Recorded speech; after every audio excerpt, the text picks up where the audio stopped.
शतरंज के खेल की कल्पना कीजिए जहां वजीर अचानक 2.5 घर चलने लगे।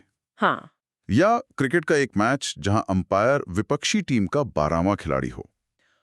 खेल का मजा ही किरकिरा हो जाएगा। है ना।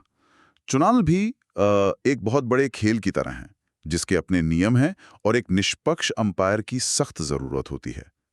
आज हम इसी खेल के नियमों और उसके अंपायर की गहरी पड़ताल करने वाले हैं। बिल्कुल। हमारे पास जो दस्तावेज हैं, वे भारत के संविधान और हमारी चुनावी प्रक्रिया की अलग-अलग परतों को खोलते हैं। अच्छा। आज हम यही समझने की कोशिश करेंगे कि भारत में चुनाव का खेल कैसे खेला जाता है, हमने यही नियम क्यों चुने और इन नियमों को लागू करने वाला अंपायर कितना मजबूत है। और हमारा मकसद सिर्फ नियमों को समझना नहीं है, बल्कि ये जानना है कि हमारे वोट आखिर सीटों में बदलते कैसे हैं। क्या 10% वोट का मतलब हमेशा 10% सीटें होता है? चलिए इसी सवाल से शुरू करते हैं। सबसे पहले ये समझना जरूरी है कि इतने बड़े और विविध देश में चुनाव की जरूरत ही क्यों पड़ती है। देखिए, 140 करोड़ लोग एक साथ बैठकर हर फैसला तो ले नहीं सकते। ये तो संभव ही नहीं है। बिल्कुल। इसीलिए हम अपने प्रतिनिधि चुनते हैं जो हमारी तरफ से फैसले लेते हैं। इसी को अप्रत्यक्ष लोकतंत्र कहते हैं और यहीं से चुनाव की जरूरत पैदा होती है। ठीक है। लेकिन एक बात गांठ बांधने वाली है, हर चुनाव लोकतांत्रिक नहीं होता। कई देश सिर्फ दुनिया को दिखाने के लिए चुनाव का नाटक करते हैं। तो फिर एक असली लोकतांत्रिक चुनाव को इस नाटक से अलग क्या बनाता है? एक शब्द में कहूं तो नियम, स्वतंत्र और निष्पक्ष नियम। नियम। और ये नियम हमारे संविधान में साफ-साफ लिखे हैं। जैसे वोट कौन दे सकता है, चुनाव कौन लड़ सकता है और सबसे जरूरी, वोटों की गिनती के बाद विजेता कैसे तय होगा। हाँ। इसी आखिरी सवाल का जवाब हमारी चुनावी प्रणाली के दिल में है, जिसे फर्स्ट पास्ट द पोस्ट कहते हैं। फर्स्ट पास द पोस्ट या FPTP सुनने में किसी घुड़दौड़ जैसा लगता है। और ये घुड़दौड़ जैसा ही है।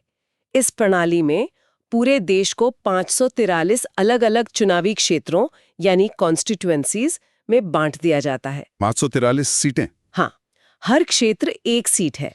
हर सीट से कई उम्मीदवार चुनाव लड़ते हैं। जिस उम्मीदवार को अपने क्षेत्र में बाकियों से सिर्फ एक वोट भी ज्यादा मिल गया, वही विजेता घोषित हो जाता है। अच्छा, तो जो सबसे पहले मेटाफोरिकल फिनिश लाइन पार कर ले। बिल्कुल। एक मिनट, इसका मतलब ये जरूरी नहीं है कि जीतने वाले को 50% से ज्यादा वोट मिले? नहीं, बिल्कुल जरूरी नहीं। अगर 10 उम्मीदवार हैं और एक को 15% वोट मिले और बाकियों को उससे कम, तो वो 15% वाला भी जीत जाएगा? बिल्कुल। और यहीं से ये सिस्टम बहुत दिलचस्प और कभी-कभी बहुत ही अजीब नतीजे देता है। जैसे? हमारे स्रोत 1984 के लोकसभा चुनाव का एक चौंकाने वाला उदाहरण देते हैं। उस चुनाव में कांग्रेस पार्टी को पूरे देश में करीब 48% वोट मिले थे। 48%? मतलब आधे से भी कम। तो सीटें भी लगभग उतनी ही मिली होंगी। नहीं, उन्हें 543 में से 415 सीटें मिली। क्या? हाँ, 415, यानी सीटों का 80% से भी ज्यादा हिस्सा। 48% वोट पर 80% सीटें। ये गणित मुझे समझ नहीं आया, ये कैसे हुआ? ये तो ऐसा है कि कोई टीम 48% रन बनाकर 80% मैच जीत जाए। ये इस खेल के नियम का ही कमाल है। ऐसा इसलिए होता है क्योंकि FPTP में जीतने वाले उम्मीदवार के अलावा बाकी सभी उम्मीदवारों को मिले वोट एक तरह से बेकार चले जाते हैं। बेकार? हाँ, उनकी गिनती सरकार बनाने में नहीं होती। उसी 1984 के चुनाव में बीजेपी को 7.4% वोट मिले थे, जो कांग्रेस के मुकाबले काफी कम थे, लेकिन फिर भी एक बड़ी संख्या थी। 7.4%, ठीक है। पर उन्हें सीटें कितनी मिली? सिर्फ 2.1% से भी कम। तो इसका मतलब ये हुआ कि ये सिस्टम ये सिर्फ ये नहीं तय करता कि कौन जीता, बल्कि ये भी तय करता है कि पार्टियां चुनाव लड़ेंगी कैसे। बिल्कुल। शायद इसीलिए पार्टियां कुछ स्विंग वोटर्स पर बहुत ज्यादा ध्यान देती हैं, क्योंकि थोड़े से वोटों के अंतर से ही पूरी सीट जीती जा सकती है। आपने बिल्कुल सही नस पकड़ी है। इसका एक बड़ा असर ये होता है कि पार्टियां ब्रॉड बेस्ड कैच ऑल पार्टियां बनने की कोशिश करती हैं, जो अलग-अलग सामाजिक समूहों को एक साथ साध सकें। अच्छा। और जैसा आपने कहा, चुनाव से ठीक पहले लोक लुभावन घोषणाएं भी इसी वजह से बढ़ जाती हैं, क्योंकि कुछ हजार वोटों का हेरफेर भी नतीजा पलट सकता है। अगर इस सिस्टम के नतीजे इतने अजीब हो सकते हैं, तो इसका कोई विकल्प भी तो होगा। स्रोत किसी और प्रणाली का भी जिक्र करते हैं? हाँ, इसका सबसे बड़ा विकल्प है आनुपातिक प्रतिनिधित्व या proportional representation system. PR system. हाँ, पीआर, जैसा कि इजराइल या नीदरलैंड जैसे देशों में होता है। तो वहाँ क्या अलग है? वहाँ वोटर किसी एक उम्मीदवार को नहीं बल्कि पूरी पार्टी को वोट देते हैं। पूरी पार्टी को? हाँ, और जिस पार्टी को पूरे देश में जितने प्रतिशत वोट मिलते हैं, संसद में उसे लगभग उतने ही प्रतिशत सीटें मिल जाती हैं। अच्छा, तो वहाँ 10% वोट का मतलब सच में 10% सीटें होते हैं? लगभग। ये सुनने में तो ज्यादा निष्पक्ष लगता है। इससे तो छोटी-छोटी पार्टियों को भी अपनी आवाज उठाने का मौका मिल जाता होगा? बिल्कुल। हमारे स्रोतों में 2015 के इजरायली चुनाव के आंकड़े हैं जो दिखाते हैं कि कई छोटी पार्टियों को, जिन्हें 4-5% वोट मिले, उन्हें भी संसद में 4-5 सीटें मिली, उनकी आवाज गुम नहीं हुई। तो फिर सवाल उठता है कि हमारे संविधान निर्माताओं ने इतनी उचित लगने वाली प्रणाली को छोड़कर एफपीटीपी को क्यों चुना? क्या वे इसके नतीजों से वाकिफ नहीं थे? वे इससे पूरी तरह वाकिफ थे और इस पर संविधान सभा में बहुत लंबी बहस हुई थी। हुई थी? हाँ, इसे चुनने के पीछे कई ठोस व्यवहारिक कारण थे। पहला और सबसे बड़ा कारण था सादगी। सादगी? एफपीटीपी प्रणाली एक आम मतदाता के लिए समझना बहुत आसान है। अपना इलाका, अपना उम्मीदवार, जिसे सबसे ज्यादा वोट मिले वो जीता, बात खत्म। और शायद ये भी कि वोटर सिर्फ एक पार्टी के चुनाव चिन्ह को नहीं, बल्कि अपने सामने खड़े उम्मीदवार के चेहरे को देखकर भी वोट दे सकता है। सही कहा। ये मतदाता को उम्मीदवार से सीधे तौर पे जोड़ता है। आप जानते हैं कि आपके क्षेत्र का प्रतिनिधि कौन है और आप उसे उसके काम के लिए सीधे जवाबदेही ठहरा सकते हैं। हाँ, ये तो है।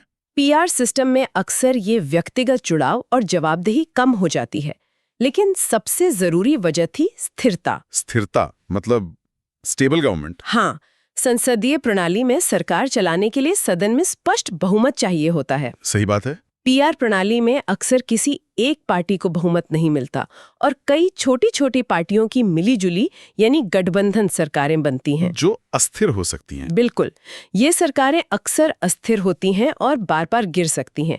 एफपीटीपी प्रणाली, जैसा हमने 1994 के उदाहरण में देखा, सबसे बड़ी पार्टी को अक्सर कुछ बोनस सीटें देकर एक मजबूत और स्थिर सरकार बनाने में मदद करती है। तो ये स्थिरता और सटीक प्रतिनिधित्व के बीच एक चुनाव था। हाँ, लेकिन स्थिरता के नाम पर एक बड़ा खतरा भी तो है। एफपीटीपी में हो सकता है कि कोई प्रभावशाली सामाजिक समूह हर जगह जीत जाए और कम संख्या वाले या दबे कुचले समूहों को कभी प्रतिनिधित्व ही ना मिले। हमारे संविधान निर्माता इस खतरे को लेकर बहुत चिंतित थे और इसी समस्या से निपटने के लिए उन्होंने एक बहुत ही अनोखा भारतीय समाधान निकाला। क्या था वो? आरक्षित निर्वाचन क्षेत्र, रिजर्व्ड कॉन्स्टिट्यूएंसीज की व्यवस्था। हाँ, SC/ST के लिए आरक्षित सीटें। लेकिन ये काम कैसे करता है? क्या इसका मतलब यह है कि वहां सिर्फ उसी समुदाय के लोग वोट देते हैं? नहीं, बिल्कुल नहीं। और ये समझना बहुत जरूरी है।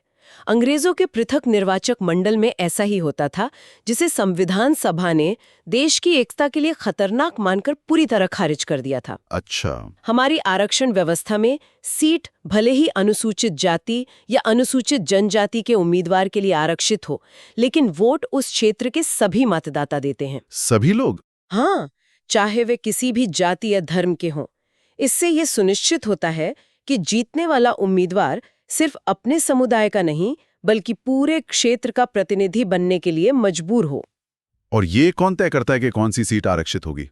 ये तो बहुत ही संवेदनशील और ताकतवर फैसला है। ये काम एक स्वतंत्र परिसीमन आयोग या डेलिमिटेशन कमीशन को सौंपा गया है।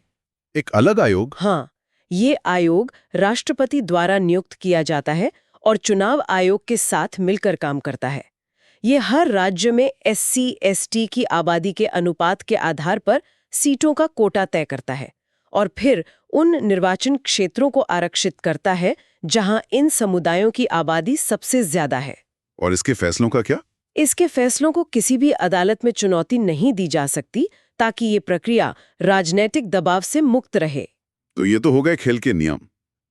लेकिन नियम कितने भी अच्छे क्यों न हो, अगर उन्हें लागू करने वाला अंपायर ही निष्पक्ष और ताकतवर न हो, तो सब बेकार है। बिल्कुल। यहीं पर शायद चुनाव आयोग की भूमिका सबसे अहम हो जाती है। सबसे अहम। और भारतीय संविधान ने इस एम्पायर को सच में बहुत ताकतवर बनाया है।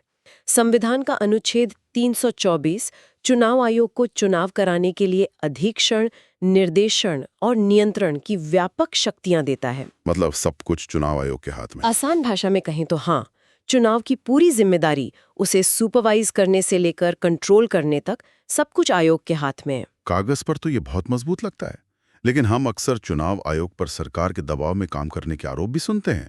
इन शक्तियों और जमीनी हकीकत में कितना फासला है? ये एक बहुत जरूरी सवाल है। देखिए, आयोग की स्वतंत्रता सुनिश्चित करने के लिए कई प्रावधान हैं। जैसे मुख्य चुनाव आयुक्त को हटाना उतना ही मुश्किल है जितना सुप्रीम कोर्ट के जज को। अच्छा। इसके लिए संसद के दोनों सदनों में विशेष बहुमत की जरूरत होती है, ताकि कोई भी सरकार सिर्फ अपनी मर्जी से उन्हें हटा ना सके। और चुनाव के दौरान? एक बार चुनाव की प्रक्रिया शुरू हो गई तो चुनाव से जुड़े काम में लगा हर सरकारी अधिकारी, चाहे वो जिले का कलेक्टर हो या पुलिस का मुखिया, सीधे चुनाव आयोग के नियंत्रण में आ जाता है, सरकार के नहीं। इसका कोई बड़ा उदाहरण है जहां चुनाव आयोग ने अपनी इस ताकत का इस्तेमाल किया हो? कई हैं, लेकिन हमारे स्रोत 2002 के गुजरात दंगों के बाद की घटना का जिक्र करते हैं। हाँ। तब राज्य सरकार तुरंत चुनाव कराना चाहती थी, लेकिन चुनाव आयोग ने जमीनी हालात का जायजा लिया और पाया कि उस माहौल में स्वतंत्र और निष्पक्ष चुनाव कराना संभव नहीं है। तो उन्होंने क्या किया? उन्होंने अपनी शक्तियों का इस्तेमाल करते हुए चुनाव को कुछ महीनों के लिए टाल दिया। मामला सुप्रीम कोर्ट तक गया और कोर्ट ने भी चुनाव आयोग के फैसले को सही ठहराया। ये आयोग की स्वतंत्रता का एक बहुत बड़ा प्रतीक है। लेकिन एक क्षेत्र जहां ये अंपायर आज भी संघर्ष करता दिख रहा है, वो है चुनावों में पैसे का बढ़ता इस्तेमाल। क्या आचार संहिता इसे रोकने के लिए काफी है? यह आज के समय की सबसे बड़ी चुनौतियों में से एक है। आचार संहिता मतलब मॉडल कोड ऑफ कंडक्ट एक जरूरी नैतिक बल है, लेकिन उसके पास कानूनी दांत नहीं है। तो फिर समाधान क्या है? इसीलिए सुधारों की बात करने वाले विशेषज्ञ कहते हैं कि हमें और सख्त कानूनों की जरूरत है। एक सुझाव यह है कि चुनावों का खर्च सरकार उठाए, जिसे स्टेट फंडिंग ऑफ इलेक्शंस कहते हैं, ताकि पार्टियों की निजी और कॉर्पोरेट फंडिंग पर निर्भरता कम हो। हाँ, हालांकि इसके अपने खतरे हैं कि यह कैसे तय होगा कि किस पार्टी को कितना पैसा मिले। यह एक बहुत जटिल बहस है। और पैसे के साथ साथ बाहुबल की भी बात होती है। उन उम्मीदवारों का क्या जिन पर गंभीर आपराधिक मामले चल रहे हैं? यह एक और दुखती रग है। मौजूदा कानून के तहत जब तक किसी व्यक्ति को किसी मामले में दोषी ठहराकर कम से कम 2 साल की सजा नहीं हो जाती, तब तक वो चुनाव लड़ सकता है। तो सुधार की मांग क्या है? मांग यह है कि जिन लोगों पर हत्या, अपहरण या बलात्कार जैसे गंभीर मामलों में आरोप तय हो चुके हैं, उन्हें चुनाव लड़ने से रोका जाना चाहिए, भले ही उनकी अपील किसी अदालत में लंबित हो। हाँ, लेकिन इसके खिलाफ तर्क ये है कि भारत में जब तक दोषी साबित न हो जाए, तब तक निर्दोष का सिद्धांत लागू होता है और किसी को सिर्फ आरोप के आधार पर उसके लोकतांत्रिक अधिकार से वंचित नहीं किया जा सकता। और एक और सुधार जिसका जिक्र बार बार होता है, वो है महिलाओं का प्रतिनिधित्व। नारी शक्ति वंदन अधिनियम 2023 तो पास हो चुका है, पर क्या इससे तस्वीर बदल जाएगी? ये एक ऐतिहासिक कदम है, इसमें कोई शक नहीं। संसद और विधानसभाओं में महिलाओं के लिए 1/3 सीटों का आरक्षण खेल को पूरी तरह बदल सकता है। लेकिन ये लागू कब होगा? यहीं पर एक पेच है। इसे लागू करने में अभी भी कुछ बड़ी बाधाएं हैं। ये कानून अगली जनगणना और उसके बाद होने वाले परिसीमन के बाद ही लागू होगा। मतलब अभी कई साल लग सकते हैं। हाँ, इसमें अभी समय लगेगा। तो कानून बन गया है, लेकिन जमीन पर इसका असर देखने के लिए हमें अभी इंतजार करना होगा। तो आज की इस पूरी चर्चा से ये साफ है कि हमारी चुनावी प्रणाली एक बहुत ही नाजुक संतुलन पर टिकी है। बिल्कुल, प्रतिनिधित्व पर जोर देते हैं। बिल्कुल। हमने देखा कि कैसे एफपीटीपी के नियम 1984 जैसे चौंकाने वाले नतीजे दे सकते हैं। हमने ये भी समझा कि कैसे संविधान ने आरक्षण जैसी व्यवस्था के जरिए इस प्रणाली की कमियों को दूर करने और इसे ज्यादा समावेशी बनाने की एक ईमानदार कोशिश की है। और इस पूरे विशाल खेल को निष्पक्ष तरीके से कराने की जिम्मेदारी एक बेहद शक्तिशाली अंपायर यानी चुनाव आयोग के कंधों पर है, जो खुद भी लगातार नई चुनौतियों का सामना कर रहा है। ये पूरी व्यवस्था एक जटिल मशीन की तरह है, लेकिन अंत में स्रोत एक बहुत ही गहरी बात कहते हैं। क्या? सिर्फ अच्छे कानून या नियम बना देने से चुनाव निष्पक्ष नहीं हो जाते। इसके लिए उम्मीदवारों, पार्टियों और सबसे बढ़कर हम नागरिकों में लोकतांत्रिक प्रतिस्पर्धा की भावना का होना जरूरी है। मतलब खेल को खेल की भावना से खेलना होगा। हाँ, बिल्कुल। और यहीं पर हम आज के श्रोता के लिए एक विचार छोड़ जाते हैं। आज के इस दौर में जब राजनीतिक मुकाबला अक्सर एक कड़वी लड़ाई का रूप ले लेता है, तब इस लोकतांत्रिक प्रतिस्पर्धा की भावना को जिंदा रखने और मजबूत करने के लिए एक नागरिक होने के नाते हम और आप क्या भूमिका निभा सकते हैं?